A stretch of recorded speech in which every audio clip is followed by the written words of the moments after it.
শহর থেকে দূরে নিজের গ্রামের বাড়িতে বিশেষ কারণে মা ফিরে আসে মেয়েকে নিয়ে একা। রহস্যের শুরু এইখানেই, কারণ বাড়ি থেকেই মেয়েটি রহস্যজনকভাবে হারিয়ে যায়। এইবার এই কারণে পুলিশ ডাকলে হঠাৎ করে ঘটে আরেক কাণ্ড, যার ফলে অফিসারদের মাথায় হাত পড়ে যায়। 1932 সালের এই রহস্যময় বাড়িতে কি আছে, এই মা ও মেয়ের রহস্য কি, সেটার জন্য দেখতে হবে একটা সেরা Thai horror series, don't come home. ঘড়িতে তখন রাত 3টে। ছোট্ট মিন একা শুয়ে। প্রচণ্ড বিদ্যুৎ গর্জনে হঠাৎ জেগে উঠে ঠিক জানলার সামনে ভয়ানক কিছু দেখে লাইট জ্বালিয়ে মা মা বলে চিৎকার করতে লাগলো। এরই সাথে ঘরের প্রতিটা জিনিস হাওয়ায় উঠতে শুরু করে। বাইরে থেকে ওর মা ভারী দরজায় জোরে জোরে আঘাত করা শুরু করেছে। এক ভয়ঙ্কর প্রেতাত্মা মিনের দিকে আস্তে আস্তে এগিয়ে আসলে শোনা গেল তার কাতর চিৎকার।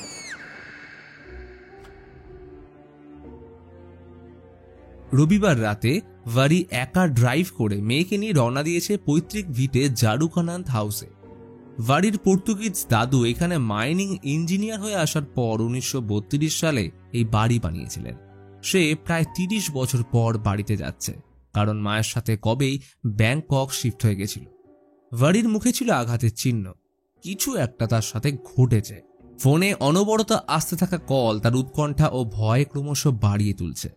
সামনের পেট্রোল পাম্পে গাড়ি দাঁড় করালে ভারি মিনকে লুকিয়ে রাখে। সে চায় না কোনোভাবে সিসিটিভি হোক বা যে কোনো মানুষ তার সাথে মিনকে দেখে ফেলুক, কারণ ভয় তার স্বামীকে নিয়ে। তো পেট্রোল ভরে দরকারি কিছু জিনিস কিনে আবার রওনা দিল। এর মধ্যে স্বামী ইউটোচাইয়ের কল আসলে ফোন রাস্তায় ফেলে দেয়, যাতে কোনোভাবেই সে তাকে ট্রেস করতে না পারে। সকালে সুদূর ড্রাইভ করে শহর থেকে অনেকটা দূর জঙ্গল এলাকায় পৌঁছল নিজের বাড়িতে। বিগত 30 বছর ফাঁকা পড়ে থাকায় বাড়ির অবস্থা খুব একটা ভালো নয় বললেই চলে। বাড়িতে প্রবেশ করতেই বহু পুরনো ভালো মন্দ স্মৃতি মনে পড়ে। ছোটবেলায় ভারি যে ঘরটায় থাকতো ওইটাতেই মেয়ে থাকবে। হঠাৎ দরজায় আওয়াজ শুনে মিনকে চুপচাপ লুকিয়ে রেখে দরজা খুলে দেখে নাথি চাচা। মায়ের সময় থেকে ইনি বাড়ির দেখাশোনা করেন। ভারির কথা মতো দরকারি সব জিনিস কিনে হাজির হয়েছেন। তাকে দেখে চাচার হঠাৎ একজনকে মনে পড়ল, হয়তো কোনো খারাপ স্মৃতি। চাচাকে বেশিক্ষণ আটকে রাখল না, কারণ যত সম্ভব মেয়েকে লুকিয়ে রাখতে হবে। তাই কিছু খাবার এবং নতুন ফোন দিয়ে বিদায় দেওয়ার আগে বলল যে আমি পাশেই থাকি, কিছু দরকার পড়লে জানিও। রাতে বৃষ্টি আসবে, তাই কারেন্টের প্রবলেম হতে পারে। স্টোরেজ রুমে রাখার জেনারেটর বিগত 30 বছর বন্ধ হয়ে আছে, চলবে কিনা সন্দেহ। চাচা বিদায় দেওয়ার সময় নজর গেল উপরতলা জানলার পর্দার দিকে। হয়তো মিন ওটাকে সরিয়েছে, কিন্তু চাচা কিছু না বলে মুখ গম্ভীর করে চলে যায়। বাড়িতে ততক্ষণে মিন আলমারি খুলে একটা পুরনো গল্পের বই খুঁজে পেয়েছে, অ্যালিস অ্যাডভেঞ্চার। সে ওটা নিয়েই ব্যস্ত। পর্দা সরানোর জন্য ভারি এসে তাকে বকা দিলে মিন জানায় যে সে এটা করেনি। সময় থাকতে ভারি বাকি জিনিসপত্র গুছিয়ে ফেলল। নিজের সুরক্ষার জন্য সে একটা পিস্তল ক্যারি করছে। সন্ধ্যায় টিভি চালানোর ব্যর্থ প্রচেষ্টার মাঝে বিদ্যুতের ঝলকানিতে মিন আকস্মিক কাউকে দেখে চমকে উঠল, হয়তোবা মনের ভুল। দমকা হাওয়ায় অশান্ত কাঁচের জানলাগুলো ক্রমশ আওয়াজ করে চলেছে। ভারি তখন গেছে উপরের ঘরের দরজাগুলো বন্ধ করতে। মিনের নজর গেল একটা বন্ধ ঘরের দিকে। মা আসলে তাকে জিজ্ঞেস করলে জানতে পারে নানি সর্বদা এই দরজাটা বন্ধ রাখত, তবে কেন সেটা অবশ্য জানায়নি। ডিনারের সময় মা মেয়ের গল্পে লো ভোল্টেজ ব্যাঘাত ঘটালো। হঠাৎ মিন লক্ষ্য করে মায়ের পিছনে ঠিক বড় ঘড়িটার সামনে এক ভয়ানক প্রেতাত্মা তার দিকে এগিয়ে আসছে। তার পোড়া মুখ বিকট রূপ নিয়েছে। মিন এইটা দেখে ঠক ঠক করে কাঁপতে শুরু করলো। তার অবস্থা দেখে ভারি জিজ্ঞেস করতেই বলল, মা, তোমার ঠিক পিছনে কেউ দাঁড়িয়ে আমায় দেখছে। কিন্তু ভারি কাউকে দেখতে পায় না। ওকে রেখে জেনারেটর চালু করতে গেলে মিন ওর পিছু ছাড়ে না। বৃষ্টির মধ্যে ছাতা মাথায় বেরোলো মায়ের সাথে। মিশকালো ধুলো ঝেড়ে কভার সরালে একটা অদ্ভুত মেশিন। আর জেনারেটরের সাইজ দেখে বোঝা গেল এটা কোনো সাধারণ মেশিন নয়। একটা বাড়ির জন্য এত বড় জেনারেটর যে কেউ দেখলে সন্দেহ করবে। বন্ধ হয়ে পড়ে থাকা মেশিনটা অন করেও কোনো সুবিধে হলো না, কারণ কয়েক সেকেন্ডের মধ্যে দম ছাড়ল। অগত্যা ভরসা সেই মোমবাতি। ঘুমানোর আগে মিন গল্প শোনার বায়না ধরলে ভারি অ্যালিস অ্যাডভেঞ্চার বইটা নিয়ে বসল। বাইরে অবিশ্রান্ত বৃষ্টি আর ভিতরে গরম বিছানায় মায়ের কোলে শুয়ে গল্প শোনার মুহূর্ত, তাই ঘুম আসতে বেশিক্ষণ লাগলো না। সকালে উঠে দিনের শুরুটা হলো মা মেয়ের লুকোচুরি দিয়ে। মিনের সব থেকে পছন্দের খেলা এইটা। মিন মাকে তখন খুঁজে বেড়াচ্ছে। এর মধ্যে ভারি দেখে মিন একটা মুখোশ পরে দৌড়ে পাশের ঘরটায় ঢুকলো, কিন্তু যতদূর মনে পড়ছে ওর কাছে তো এরকম কোনো মুখোশ নেই। দেখে মিন এক মনে কিছু একটা এঁকে যাচ্ছে। ভারি অবাক হয়ে ওর দিকে এগোতেই যাবে, তখনই মিন এসে ধপ্পা দিলে ভ্যাবাচাকা খেয়ে পরিস্থিতি সামলাতে ব্যস্ত হয়ে পড়ল। বিষয়টা ঠিক বোধগম্য হচ্ছে না। দিনের আলোয় এত বড় মনের ভুল। এটা একসময় ভারির মায়ের স্টাডি রুম ছিল, যেটা সময়চক্রের স্টোরেজ রুম হয়েছে। সেখান থেকে মিন তার নানির ছবি সহ মায়ের কিছু পুরনো খেলনা পেয়ে নিজের কাছেই রেখে দেয়। সন্ধ্যায় ভারি তখন কিছু কাজ করছিল। হঠাৎ উপর থেকে খটখট শব্দ শুনতে পেয়ে দেখলে তেমন কিছু চোখে পড়ল না। রাতে আবার বৃষ্টি নামলে ঘুম ভেঙে মিন ভয়ে উঠে বসল। জানলাটার সামনে মনে হয় কেউ দাঁড়িয়ে। ভারি মেয়েকে বুকে জড়িয়ে ধরে। বেচারা দুঃস্বপ্ন দেখছে। সকালে ঘুম ভাঙল সেই মুখোশ পরা মেয়েটাকে দেখে। আবার কি মনের ভুল? মন হালকা করতে বেলায় দুজন তাই বেরিয়ে পড়ে পাশের সমুদ্র সৈকতে। দুজনের উপর দিয়ে অনেক ঝড় যাচ্ছে। ভারি চাচাকে কল করে বাড়ির আশেপাশে কোনো বাচ্চা থাকে কিনা জিজ্ঞেস করলে জানায় যে পুরো এলাকায় তাদের বাড়ির কাছে নাথি চাচার বাড়ি ছাড়া আর কোনো বাড়ি নেই। বাচ্চা তো দূরের কথা। ততক্ষণে মিনের উপর নজর হারালে ওকে দেখতে না পেয়ে ভারি পাগলের মতো খুঁজতে থাকে। মিন অবশ্য পাথরের ওপারেই লুকিয়েছিল, কিন্তু এই পরিস্থিতির মধ্যে ছোট বিষয়টাও তার কাছে বড় মনে হয়। তাই মেয়েকে বকাবকি করলে বেচারা বলেই ফেলে তার এই বাড়ি ভালো লাগছে না। আর লাগবে নাই বা কেন? তার না আছে কোনো বন্ধু, না আছে কার্টুন দেখার সুবিধে। আচমকা মনে হলো কেউ যেন দৌড়ে গেল। দেখে সেই মুখোশ পরা মেয়েটা। ততক্ষণে মিন ছুটে বাইরে আসলে জঙ্গলে বড় রাবার গাছটার দিকে আঙুল তুলে বলল, মা, ওখানে কেউ আছে। সে অনেক রকম ভাবে বিশ্বাস করাতে চেষ্টা করে যে সত্যি ওখানে কাউকে দেখেছে, কিন্তু ভারি কাউকে দেখতে পায় না। বিকেলে ভারি স্টাডি রুমের বক্সটা থেকে ড্রয়িং খাতার মাঝে সে মুখোশটা খুঁজে পায়, যেটা পরে ওই মেয়েটাকে দেখেছে। তখনই দেখা দিল লো ভোল্টেজ। রাতে বৃষ্টি নামলো। ডিনার টেবিলে বসে ভারি মেয়েকে এই বাড়িতে থাকার জন্য বোঝানোর চেষ্টা করছে, কারণ স্বামীর কাছে ওর পক্ষে ফিরে যাওয়া সম্ভব নয়। মায়ের রেখে যাওয়া কিছু সঞ্চয় অবশ্য আছে, কিন্তু তারপরেও ঠিক করেছে এই বাড়িটাকে মেরামত করে ক্যাফে হাউস বা রেস্টুরেন্ট বানাবে। কথার মাঝেই কারেন্ট গেল। মেয়েটা আজও অদ্ভুত কারণে ভয় পাচ্ছে। কাকে যে দেখছে কে জানে। ভারির অবশ্য বোধগম্য না হলেও মিন পরিষ্কার দেখে একটা ভয়ানক প্রেতাত্মা ঠিক ওই ঘড়িটার সামনে থেকে ধীরে ধীরে মায়ের দিকে এগিয়ে আসছে। আর একটা সময় সেটা একদম কাছে চলে আসলে মিন প্রচন্ড ভয়ে চেঁচিয়ে উঠল। ওকে অভয় দিয়ে জিজ্ঞেস করলে সকালে যে পুতুলটার মুখে কালো রং করেছিল সেই পুতুলের একটা ড্রয়িং বের করে মাকে দিয়ে কিছু একটা বোঝানোর চেষ্টা করে, কিন্তু বড় ঘড়ির সামনে কি এমন আছে? মনে রহস্যের দানা বাঁধছে। মেয়েকে শুইয়ে বাইরে এসে ডিনার প্লেটগুলো পরিষ্কার করে একান্তে বসল। স্বামীর অত্যাচার ও নিজের মানসিক অবসাদের পর বড্ড একা লাগছে। সাথে মেয়ের ভবিষ্যৎ তো আছেই। কষ্ট ভোলাতে ভারি একের পর এক ড্রিঙ্কস করতে থাকে। হঠাৎ মনে হলো মিন ওকে দেখে লুকিয়ে পড়ল। এত রাতে মেয়েটা জেগে কি করছে? ঘড়িতে 3টে বাজতেই শোনা গেল মিনের চিৎকার। ভারি দরজা বন্ধের আগে শুধু দেখতে পেল খাটটা শূন্যে উঠে গেছে। মিন সে প্রেতাত্মাকে দেখে ভয় চিৎকার করছে। তার গোটা শরীরে পোড়া ছাল চামড়াগুলো বিভৎসভাবে উঠে আসছে।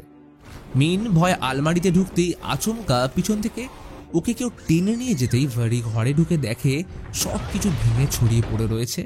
আর মিন সে কোথাও নেই। এক ছুটে বৃষ্টির মধ্যে বেরিয়ে গেল জঙ্গলের দিকে। সারা জঙ্গল তন্ন তন্ন করে খুঁজে মেয়েকে না পেয়ে অগত্যা পুলিশ ডাকতে হলো। তদন্তের ভার পড়ল অফিসার ফায়ের উপর। 6 মাসের অন্তঃসত্ত্বা হওয়া সত্ত্বেও কাজের প্রতি কোনো তার অনীহা নেই। সবাইকে ইনফর্ম করে পৌঁছলো ভারির 1932 সালের সেই বাড়িতে। তাকে দেখে ভারি একটু হতাশ। শেষমেশ একজন প্রেগনেন্ট। তার মুখে ক্ষতের দাগ অবশ্য ফায়ের চোখকে ফাঁকি দিতে পারল না। বাড়ি ঢুকতেই নজর গেল সিলিংয়ের একটা স্ক্রু লাগানো সকেটের দিকে। হয়তো সেখানে একসময় কিছু ঝোলানো ছিল। প্রথম ইন্টারোগেশনে উঠে আসে ভারির সাথে তার স্বামীর সম্পর্ক। ফা মিনের ছবি দেখতে চাইলে ভারি কোনো ছবি দেখাতে না পেরে এর পরিপ্রেক্ষিতে বলে তার পুরনো ফোনটা হারিয়ে গেছে, ওইখানে সব ছবি ছিল, আর সে কোনো সোশ্যাল মিডিয়া ইউজ করে না। কথাগুলো ফায়ের বড্ড সন্দেহজনক লাগে। মিনের বেডরুমে যাওয়ার সময় চোখ গেল বন্ধ ঘড়িটার দিকে। ভারি তো বলেছিল রাত 3টের সময় থেকে ওর মেয়েকে পাওয়া যাচ্ছে না, এদিকে ঘড়ি বন্ধ।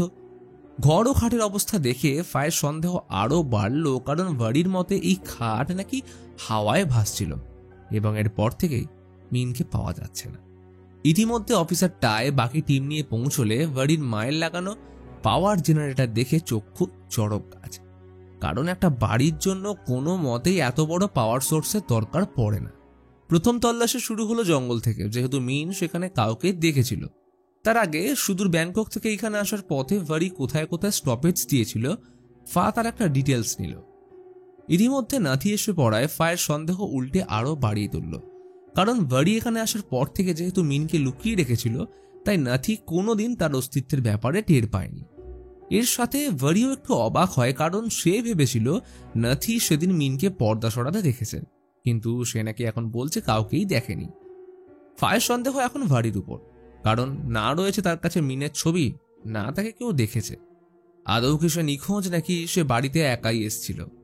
ফা যাওয়ার সময় কাগজে লিখে নিজের নাম্বার দিয়ে বলে সে যতক্ষণ না এটা প্রমাণ করতে পারছে যে মিন তার মেয়ে এবং তাকে এখানে সত্যি এনেছে, ততক্ষণ মিসিং রিপোর্ট নেওয়া যাবে না। গাড়িতে বসে প্রেগনেন্ট ফা বিষণ্ণ ভারিকে দেখে একটা অদ্ভুত অনুভূতির ঝড় বয়ে গেল। মেয়েটা সত্যি বলছে তো? ভারি নাতিকে জিজ্ঞেস করে, চাচা আপনি যদি মিনকে জানলায় না দেখে থাকেন তাহলে চমকে গেছিলেন কেন? কিন্তু সে কথা ঘুরিয়ে আশেপাশের লোকদের থেকে মিনের খবর নিতে বেরিয়ে গেল। ততক্ষণে অফিসার ফা টায়ের সাথে বেরিয়ে পড়েছে চ্যাম্পিয়ন পেট্রোল পাম্পের উদ্দেশ্যে, কারণ ভারি আসার সময় এই পেট্রোল পাম্পেই দাঁড়িয়েছিল। সেখানকার সিসিটিভি ফুটেজ চেক করলে দুজনে একটু অবাকই হলো, কারণ কোনো ফুটেজে ভারির সাথে মিনকে দেখা গেল না।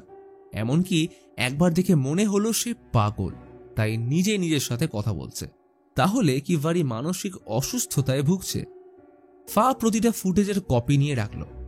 কাজের সময় অফিসার দানাই ফাকে কেবিনে ডাকলে তাদের কথোপকথন শুনে জানতে পারা গেল যে এদের দুজনের মধ্যে একটা সম্পর্ক আছে, যার ফলাফল এই প্রেগনেন্সি। বিষয়টা অবৈধ, কারণ দানাই অলরেডি বিবাহিত। তবে ফায়ের স্বামীকে অফিসে এটাও একটা চর্চার বিষয়। কিন্তু এই জিনিসটা টায়ের সহ্য হয় না। তার মনে ফাকে নিয়ে একটা ইমোশন কাজ করে। ফা এর মধ্যে ভারির ডিটেলস জোগাড় করার সময় সিভিল রেজিস্ট্রেশন রিপোর্টে মিনের বার্থ সার্টিফিকেট দেখে কিছুটা সন্দেহ কাটলো যে ভারির সন্তান সত্যি আছে। কিন্তু একটা সম্ভাবনা থেকেই যাচ্ছে যে ভারি হয়তো মেয়েটাকে সঙ্গে আনেইনি, আর না হয় নাথি মিথ্যে বলছে। তাই পরের দিন নাথিকে জিজ্ঞাসাবাদ করতে আসলে বেশ কিছু নতুন খবর জানতে পারে। যেমন অতীতে এক পাগল মেয়ের থেকে ভারির ফ্যামিলিকে বাঁচানোর সময় সে মেয়েটি নাথির চোখ নষ্ট করে দেয়। তবে মেয়েটি পালানোর সময় দোতলা থেকে পড়ে ওই বাড়িতে মারা গেছিল। তারপর থেকে ভারি এবং তার মা চিরদিনের জন্য বাড়ি ছেড়ে ব্যাংকক চলে যায়। সন্ধ্যায় ভারির ডাক পড়ল পুলিশ স্টেশনে, কারণ ওর মতে মিন যদি সত্যি ওর সাথে ব্যাংকক থেকে এসে থাকে তাহলে কোনো সিসিটিভি ফুটেজে তাকে দেখা যাচ্ছে না কেন? এমনকি গাড়ির ফ্রন্ট ফুটেজ দেখে মনে হচ্ছে ভারি নিজের সাথেই কথা বলছে। তার অদ্ভুত আচরণের সাথে আরেকটা চমক অপেক্ষা করছিল। নাথির থেকে কালেক্ট করা ভারির ফ্যামিলি অ্যালবাম থেকে একটা বাচ্চার পুরনো ছবি দেখালে ভারি হঠাৎ বলল, এই তো এটাই আমার মিন। কিন্তু ফা অবাক হয়ে বলে, ভারি তুমি পাগল না হয় তোমার কোথাও ভুল হচ্ছে, কারণ এটা মিনের নয় বরং তোমার ছোটবেলার ছবি। ফলে কোনোভাবেই প্রমাণ পাওয়া যাচ্ছে না যে তুমি মেয়েকে সঙ্গে এনেছিলে। এখন প্রশ্ন হলো, ভারি মিনের সাথে কিছু করেনি তো? হঠাৎ ভারির মধ্যে এক আমূল পরিবর্তন দেখা গেল। তার মনে পড়ে রবিবার রাতে বাড়ি ছাড়ার আগে স্বামীর সাথে ডিভোর্স নিয়ে ঝগড়ার সময় ভুলবশত ভারি গুলি চালিয়ে ফেললে সেটা সোজা গিয়ে লাগে ইউটেজাইয়ের পিছনের আলমারিতে, যার ভিতরে লুকিয়েছিল মিন। ফা এখন ভারিকে চেপে ধরল। তার জামায় লেগে থাকা রক্ত যে ওর কিনা সেটা ডিএনএ টেস্ট হবে। অগত্যা ভারী রক্তমাখা জামার এক টুকরো তাদের দিতেই আবারও মনে পড়ল রবিবার রাতের ঘটনা। গুলি তো সেদিন চলেছিল, কিন্তু মিন একটুর জন্য বেঁচে যায়। পিঠ দেওয়ালে ঠেকে গেছে দেখে কোনো উপায় না থাকায় স্বামীকে ফোন করে বিষয়টা জানালে ইউটাচাই পরিষ্কার জানিয়ে দেয় মেয়েকে যে নিয়ে গেছে তাকেই জেরা করা হোক। তখন ফা ওর থেকে মিনের ছবি চাইলে সে নিজের ক্ষমতার দাপট দেখিয়ে কল কেটে দেয়। এর থেকে একটা জিনিস ক্লিয়ার হলো যে ভারি মিনকে সাথে এনেছিল এবং ইউটাচাই বেশ ভালোই ক্ষমতাশীল ব্যক্তি। কল কাটার পর ইউটাচাই মিনের ছবি পাঠালে ফা রীতিমতো অবাক হয়ে যায়, কারণ মা ও মেয়েকে হুবহু এক দেখতে, ঠিক যেন যমজ। আজ রাতে পুলিশের টিম ও গ্রামের কিছু লোক মিলে জঙ্গলে মিনকে খুঁজতে অভিযান চালায়।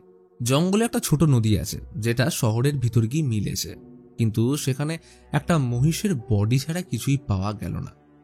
ফা এখন কিছুটা হলেও ভারির পক্ষে, কারণ ওর জায়গায় যে কোনো মেয়ে থাকলে তার অত্যাচারী স্বামীর থেকে বাঁচতে নিজের বাচ্চাকে নিয়ে পালিয়ে যাওয়াটাই স্বাভাবিক।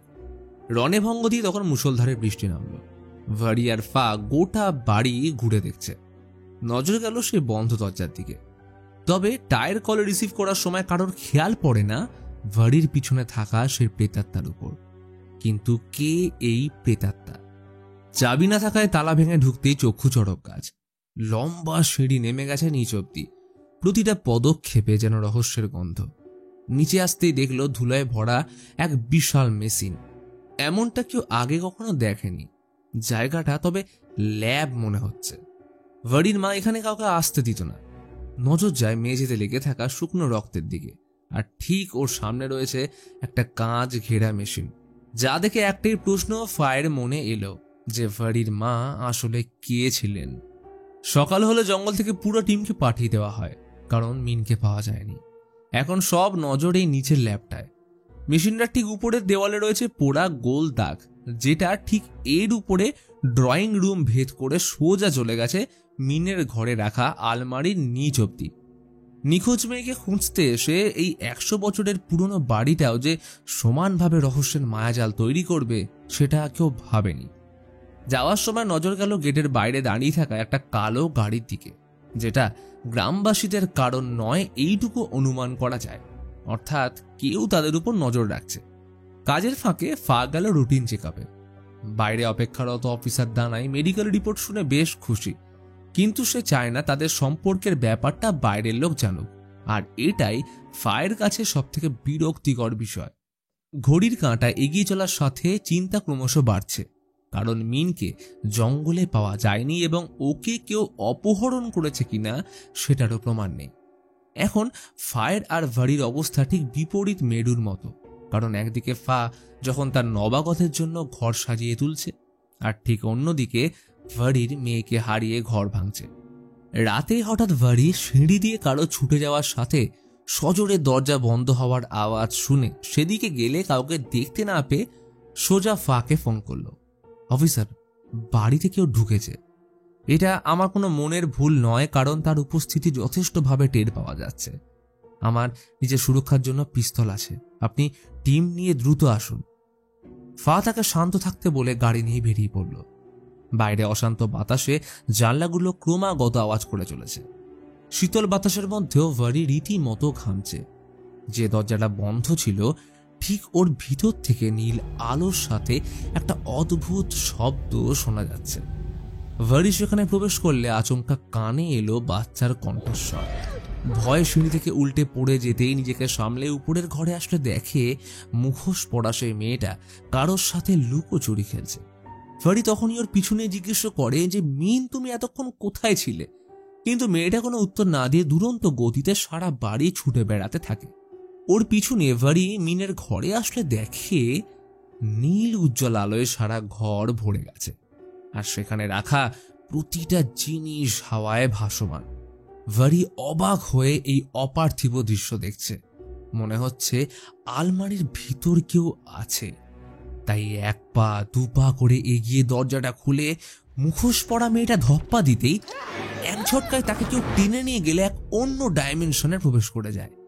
যখন জ্ঞান ফিরল, দেখে কাঁচ দিয়ে ঘেরা একটা জায়গায় বন্দি অবস্থায় পড়ে, এবং বাইরে অন্ধকারে দাঁড়িয়ে একজন অজ্ঞাত মহিলা। এই ঘটনার সাথে সিরিজের প্রথম পার্ট শেষ হলে রেখে যায় একাধিক প্রশ্ন। মিন কি আদৌ জীবিত? ভারির সাথে কি হবে? এই অজ্ঞাত মহিলা কে? অফিসার ফাকি পারবে এই রহস্য ভেদ করতে? আর সবথেকে বড় প্রশ্ন, কি রহস্য লুকিয়ে আছে এই জারুকানান্দ হাউসে? এই সকল প্রশ্নের উত্তর সিরিজের লাস্ট পার্ট মানে এর পরবর্তী ভিডিওতেই পেয়ে যাবে, যেখানে রয়েছে মাথা ঘুরিয়ে দেওয়ার মতো টুইস্ট। তো আজকের মতন এখানেই, দেখা হচ্ছে পরের ভিডিওতে।